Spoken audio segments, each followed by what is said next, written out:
Empat anak berkonflik dengan hukum yang korbannya seorang siswa SMP di Palembang, Sumatera Selatan, sudah diperiksa psikologisnya oleh dokter di Rumah Sakit Bayangkara Palembang.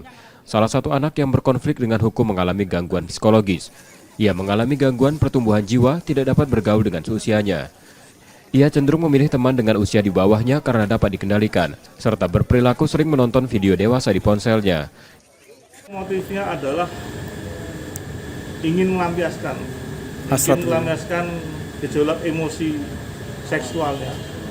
Apakah mungkin dari masa pertumbuhan puber yang ada, di samping itu juga pengaruh daripada psikologi anak tersebut, di mana kita menemukan dalam